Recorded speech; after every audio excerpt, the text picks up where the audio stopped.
Hi, I'm Sean Stone. You know, conspiracy theorists often refer to Hollywood cinema as a form of mind control, saying that the Illuminati or the power structure, whether it be Masons or some kind of secret society, uses film to send messages to the mass audience. And oftentimes they'll use symbols within those films like the pyramid or the all-seeing eye, phrase words, catchwords, you name it, to either mind control us or send us messages. And it seems that if we look back, one of the first films that really caught the attention of the mass audience and showed a very spiritual journey of awakening was The Matrix in 1999, a film that has a lot of predictors in it if you study it. Actually, Neo's passport, for example, expires on September 11th, 2001, and this film was made 2 years before 9/11. A film that is full of ancient philosophy, including Platonic ideas, at the same time New Age messages. But one of the most important concepts in that film, as you recall, is that humans are feeding a machine. We are feeding some kind of alien life force that has turned us into slaves, into batteries for their survival. And that everything we are then living in this reality is an illusion. What strikes me as very interesting about that is when you study many of these older esoteric traditions of the West or the East, you'll find there is truth to that. In the words of our guest today, this is the trap system, a spiritual technological construct keeping humans trapped on Earth through, among other things, reincarnation and karma, making them forget themselves from lifetime to stop them from progressing and finding the truth. Are we here serving a machine, are we in a sense living on some kind of slave planet? Is this a prison for our souls? That's what we're going to be addressing with our guest today. He's a high-level Freemason. He comes from a lineage, actually, of Freemasons on his father's side, and other esoteric orders. For example, he's a Rosicrucian and Martinist. And we'll get into all of these issues with him today. His name is Edward Alexander. And he's written a very interesting book, which I recommend everyone to read. It's called Earth, A Spiritual Trap. So stick around. We'll get into it. This is Buzzsaw.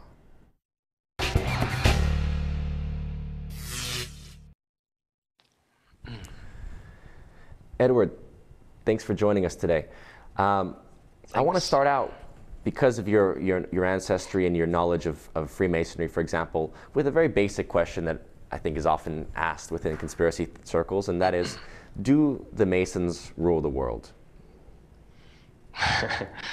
Do the Masons rule the world? Well, the thing when it comes to these secret orders is that we have a situation where the Masonic order itself is split up in different factions now. You have what you can call the good guys and the bad guys.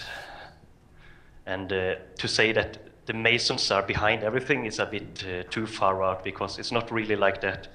You have a group in power that actually more or less pretends to be Masons. They give Masonry a bad name because they are part of a corrupt group that are using the Masonic principles and knowledge to get control and power over the people and the population.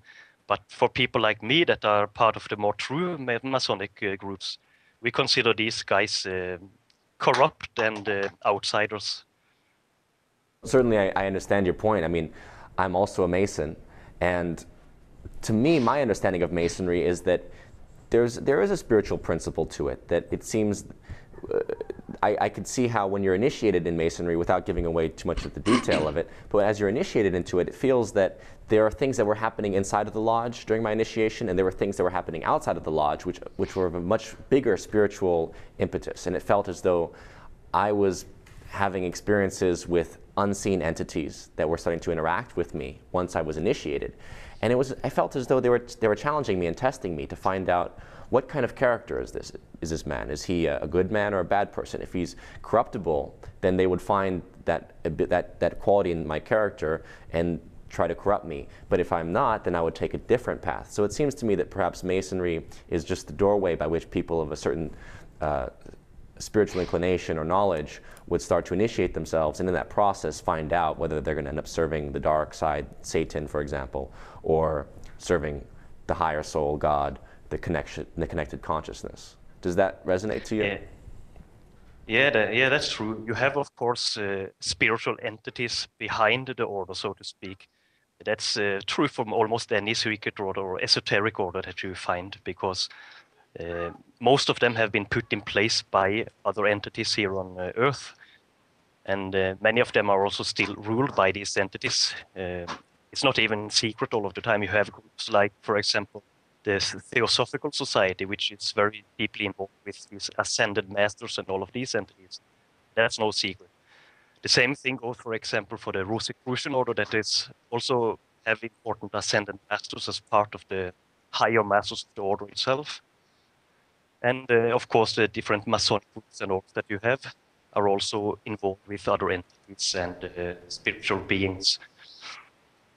Into that, and because the problem with people that are taking part of these orders, that they are not aware of this, and they may take part in a corrupt order and start to be involved with more negative and destructive entities without being aware of it, of course. So they start to be influenced by these beings subconsciously. Is about this where, for example, that's something you have to be aware of when you take part of a secret order. Right. Well, I mean, I've heard stories, for example, of a man I know who was a 32nd degree Mason, and within his lodge, which, you know, Masons obviously have various lodges, as you know, but for the audience to understand that when you're initiated, you initiate within a lodge, and then you have a passport to travel to other lodges worldwide. So within this guy I know, his lodge, he was a 32nd degree Mason. He found out that there were people doing black magic, OTO, Aleister Crowley type of rituals after hours within the lodge. And when he found this out, it very much shocked him, because that was not the truth. This is why people, I think, get a bad label for all Masons, when in fact people like this had no connection to what these other guys were doing secretly, without others' knowledge. That's true. What you are talking about now is often taking place in shared lodges, where you have one lodge, or which is essentially a building that is shared by different orders. For example, you have maybe the Masonic order using it some days of the week, and a different order using it other days of the week. Could be, for example, Otto that you were talking about now, Ordo Templi Orientis, which is a black magic order. So let's get founded by Aleister Crowley, who was. Well, yes. Let's get into this question of, as you talked about, the entities, because across the world now, we have more and more people waking up to the idea of aliens, that there is alien life on this planet. If you talk to Muslims, as I've been investigating the last couple of years, the Islamic tradition talks about jinns. It's part of the Quran. It's part of the scripture, the same way the Bible talks about fallen angels, Nephilim, fallen beings. So in Islamic tradition, the jinns would very much be like what we call reptilians. They oftentimes take reptilian form. They can possess people. They exist in a dimension beyond our own, and yet through their influence over humans, they are essentially waging a war to control and enslave humans. What is the history? What is the lineage of these entities that you say rule the secret orders? Well, this goes very far back in time. When it comes to what you call reptilians, that are now very famous in the whole New Age and conspiracy movement, they are basically spiritual entities that are, when seen with astral sight or a psychic sight, they often have a kind of reptilian form. But these are not physical beings. There's a misconception about these beings. People often believe that there are shapeshifters in this world who are actually physical shapeshifters, but that's not the case. What is really taking place is that some people have a developed third eye or psychic sight, and they are able to perceive these entities for what they really are. So they may be looking at what is apparently a normal guy in the street, and they see what they believe to be a shape-shifting process. What really takes place is that they see with a psychic sight, the third eye, the true nature of that person. And you can say that these beings, they have a different soul than the general human population. Well, they are also a very ancient race. But would you say that all of these all these aliens are essentially the same race of shapeshifters taking different forms, or are we talking about different families, different races of alien beings? Yeah, you have many different entities from different places in the universe. When it comes to the more sinister ones, like these called reptilians, they have been around for a long time. They have been around for hundreds and thousands of years, hundreds of thousands of years. And they go back to our own origins in the universe because the human race didn't originate on Earth. When it comes to the physical universe, we came from other systems long time before this solar system. And these other entities have been following around and kind of deceived us on the way and put themselves into different higher positions of society at all times in the different planets and worlds that we have been living in, and they have been with us for a very, very long time. They are part of the whole trap system itself, and are more more deeper connected with the real creators of the world, the physical world. And what is really the case with the whole physical world and what I'm calling the trap system is that these entities have created this physical universe to entrap us and lure us and deceive us, to make us their slaves, use us for consumption because we produce very large amounts of energy, spiritual energy, etheric energy, that these entities feed upon. And that's why you often hear about ritual abuse and things like people that are being sacrificed and different types of abuse that is taking part in different black magic rituals. This is because they are feeding on the negative kind of energy, that emotional energy. This is very important to them. And that's why you have a lot of negative events taking place in the world all the time. Wars, terrorism, disasters, all of this that you are fed with in the news all the time is to create a negative psychological state in the different people of the world that they in turn feed from this energy. So what you're talking about makes sense as far as the energy feeding that takes place, that there is essentially, you're saying, beings that feed upon our emotional states, that this aura, this etheric energy that we resonate. And that's why, for the most part, this part is actually very similar to what you referred to earlier about the Matrix and how it's portrayed in the Matrix movie. The thing about the Matrix movie is that it only portrays two levels of reality. It portrays this normal physical world, and it portrays the other world, the real world, as they would call it in the Matrix movie then. But the problem with this portrait is that in reality we have many levels of existence. We are not only in two different worlds, the illusion and the real world. We're in a multitude of realities. We have a multidimensional body.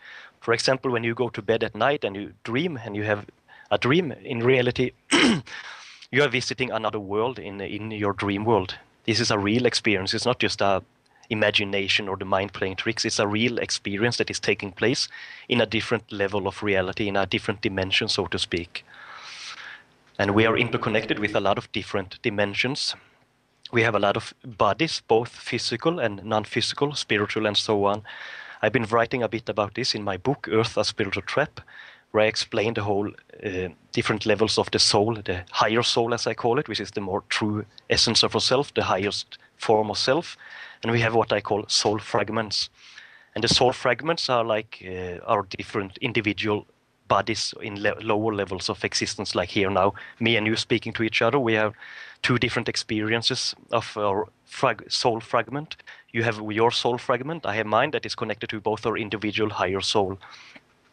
And at the same time, we have other soul fragments in other different bodies around in different dimensions, alternate worlds, parallel worlds, and so on. And all of them are connected to the same higher souls, individual higher souls. You have your higher soul, I have my higher soul. But we have many soul fragments below. It's in a sense as comparing it to a tree with its branches and leaves. You have one tree with many individual leaves, and each leaf could be experiencing themselves as individuals, but they are still same of the whole tree, the same tree, the higher soul in a sense, where each leaf will be a representation of the different soul fragments, individual bodies. Certainly, and it makes you wonder if we're not just part of this giant body that is God in a sense, because if God is a larger body of consciousness that contains all of us, and we're just individual cells within within this, we're fundamentally tied to the same source. Teachings, you have teaching that God is the mind of all, or everything exists within the mind of God. So because of that, it's impossible to ever encounter God or speak directly with God, because we are all just creation inside the imagination of God, and we can't communicate directly with that which we are existing within the imagination itself, so to speak. And this is reflected in ourselves too, because we have our own imagination. We have our own inner worlds. We can create our own inner worlds that we can interact with and kind of manifest into our reality around us in our physical world right now. That's how the law of attraction and all of this works, is because of our own power of imagination and how to make that manifest into the real world around us as we live in our everyday life. To me, that's why I believe, to me, fundamentally, the difference between black magic and white magic is this. Black magic says, my will be done. Let my will, whatever you do, whatever you will, that's fine, basically. Whatever you choose to do, with the Crowley expression, whatever that will shall be the law, right? Whatever you will to do is fine. Whereas the white magic says God's will. I would let my will be superseded by God's will. God's will is more important than my will. To me, those are the two fundamental schools of thought regarding willpower, the force, magic. Is that really what you think boils down to when it comes to these entities, those that serve God, that serve the higher source, and those that really just serve themselves? And they said they create the structure of feeding that we were talking about, this satanic hierarchy? Yeah, well, the thing is that these beings themselves are being deceived just like anybody else. They have been indoctrinated and mind controlled into having their specific belief system, because you have many levels of the whole power structure. You have what you can call the slaves of the evil powers too. They are just slaves just like anybody else in the world. The difference is that they think they have more power than us. They think they have some reward from doing what they are doing, but in reality they are being manipulated just like us, but for a different purpose. You have some that are manipulated to be the slaves and some that are manipulated to be the ones in so-called power, but in reality they are not in power above anybody else, because they are just slaves within the same system themselves. They are just being deceived and manipulated themselves just like anybody else. So it's an illusion upon illusion in a sense. And you have many conspiracies upon the conspiracies within the world itself too. And you have like the different groups, the different movements, such as the whole conspiracy movement that we are part of here in this show, the New Age movement and so on, which have been created to further deceive people and manipulate people, to give them an illusion of free choice, free will, to give them the illusion of being able to work against the so-called evil forces. But in reality, they are still being deceived within their new age group or conspiracy group, whatever they label themselves, because they are still not understanding the truth of what is really going on. They are still blinded, and they are still living exactly the way that the people in real power want them to live, which is in deceit and being deceived. You're saying the only way out of the trap is to essentially to prepare for the next incarnation. You don't think there is any freedom that can be achieved in this incarnation on Earth, in this life cycle? What you have to do is to follow the way of the ancient Egyptians, the ancient Tibetans and so on. They really understood more of what's going on. They understood that we are being deceived. They understood that we are not supposed to be here in this physical incarnation as we are living life now. They understood that we have to ascend, or we have to go beyond the physical. So they practice different methods on how to maintain their consciousness, their awareness beyond death, to learn how to navigate the afterlife before dying. For example, the pyramids of Egypt, they were built as temples for initiations and spiritual practices that involves how to astral project, how to go into the afterlife, how to be able to understand what will happen to you after you die, and how to be able to maintain your consciousness after death so that you can move on instead of coming back into a new incarnation. Because there is no point in going back into a new physical incarnation in Earth. Then you will just live out the same trap all over again. You will start from the beginning, so to speak, because you will have your memories erased. This is also part of the whole trap system, the amnesia that is forced upon us from incarnation to incarnation. That's why I'm telling people that Earth is not some kind of spiritual school, because in the New Age movement, it's very popular to say that we are living in a kind of spiritual school, that we are here to learn and to evolve and develop ourselves spiritually. But if that was the case, why don't we remember the past life? Why don't we remember the mistakes we have done in the past? Why don't we remember the good things we did? Why don't we remember anything that could have helped us to actually evolve? The whole reason for that is because we are not supposed to remember, because we are supposed to stay on the same level of ignorance as we have been on for thousands and thousands of years. We are not supposed to be free. We're not supposed to evolve. We are supposed to be exactly where we are. So because of that, they have put in place this amnesia, mind control, and brainwashing systems, both in the physical world around us by technology in society and so on, but also in the spiritual realms, in our afterlife, what comes between the incarnations and so on. You speak of the pyramids, and as we know, the orientation of the pyramids seems to have been towards Orion for certain regions, Orion and Sirius in particular, as having very great importance. The ancient Egyptians were in touch with different entities from these regions of space. There are many different higher, what should I call it, more developed entities out there in the universe, spiritually developed, that understand more of the full picture like we are talking about now. And they are trying to assist mankind in many ways. Many of these secret orders and societies are in contact with the same entities and different entities of different regions of the universe, not only the physical universe, but also the spiritual or astral planes. And these entities are twofold. You have the ones that are so-called good guys and the ones that are the bad guys. You have the ones that want to help us and assist us and give us the truth, and you have the ones that are there to manipulate and deceive us and control us. And there is a war going on in the spiritual realms, just as it is here in the physical world. You have a war between the good and the evil. And these ancient civilizations, they were in deeper touch with these entities than we are now in our modern society. And it was more common for people of those times to understand these spiritual things. But it got suppressed by time because of these negative entities that want to control us and manipulate us. So the real knowledge has been taken away from us, and we have been introduced to new false knowledge, false practices like religions, different spiritual systems that are not helpful in any way, just keeping us in the same ignorant level as always. And they're working very hard to maintain this ignorance that we are living in this world. What if we go back then to these planets? From your knowledge, where do humans come from? Which star system? And what is the history? How did we end up as enslaved in this trap? Well, this goes back into a very ancient past of human origins. From the time when we came to the physical world, where we were lured and tricked down into the dense matter of the physical world, and we were essentially just deceived, just like we are being deceived all the time here. They lured us into the physical bodies where we were split, because like I mentioned earlier, we have a higher soul, which is the highest form of self. This higher soul is your true individual self, the highest form it is possible to experience of individual self. But we were split down into different levels of soul fragments, that I call it. And a soul fragment is a part of the higher soul. It's just a small conscious part that is not fully aware or fully awake in any way. It's just a little spark of the full totality that is trapped within a physical body.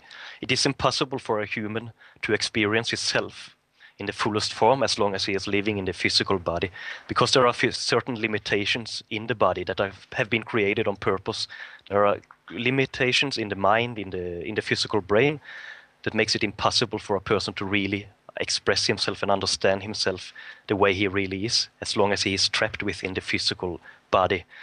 And these have been put in place to keep us ignorant and to keep us blinded and enslaved.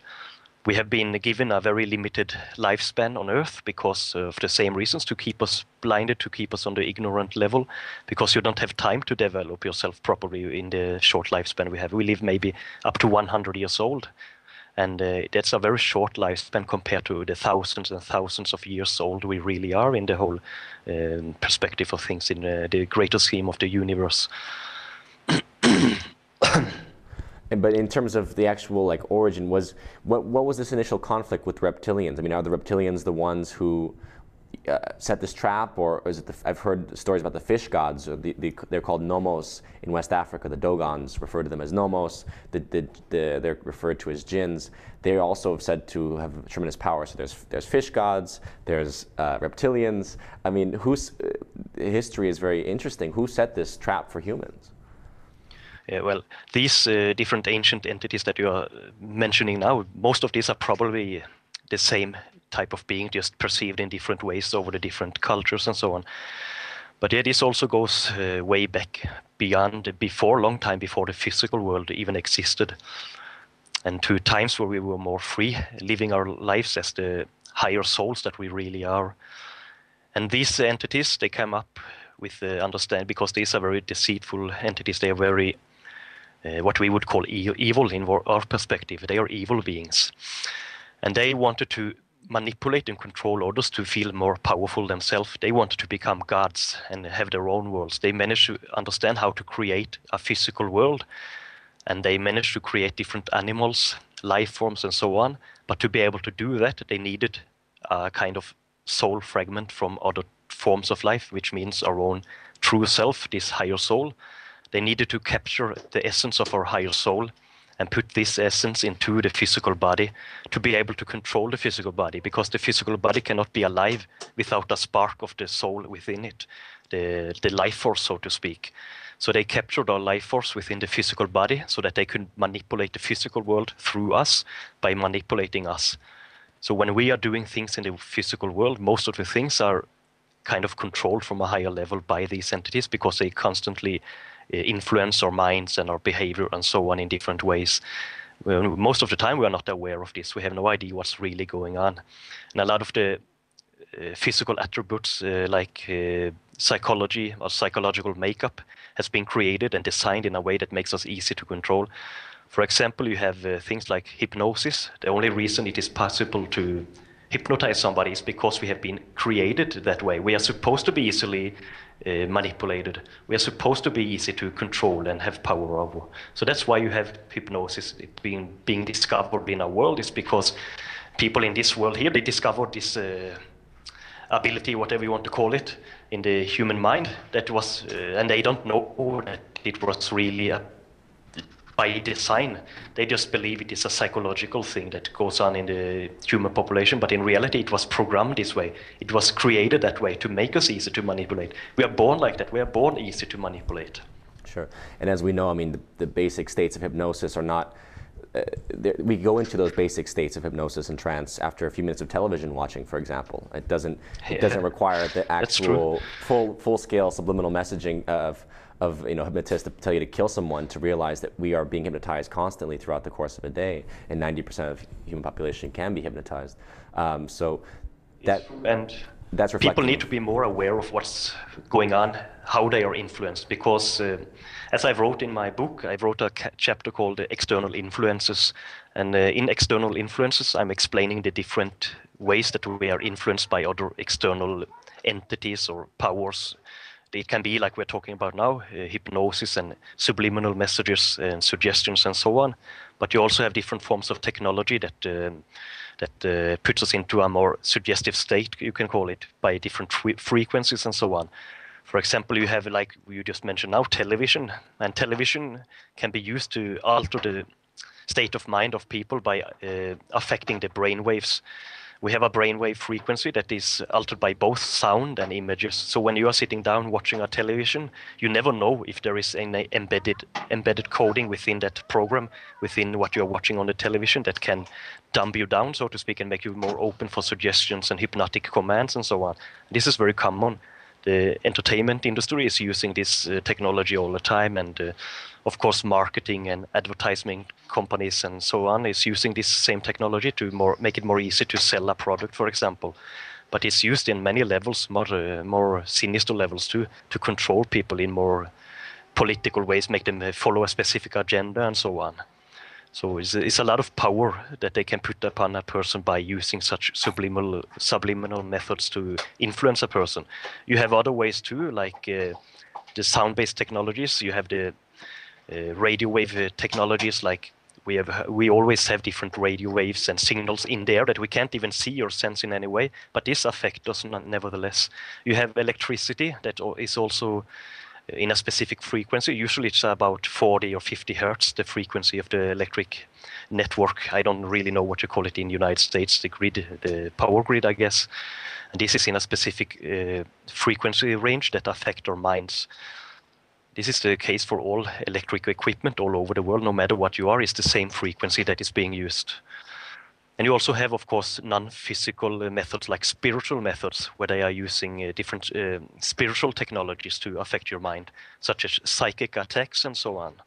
So there is a really large amount of ways they are using to mind control and manipulate people and influence them in different ways. It's not just one way. They have so many ways. They are taking advantage of every new way they can discover, whether it's a technological way, whether it's psychological, whether it's spiritual, and so on.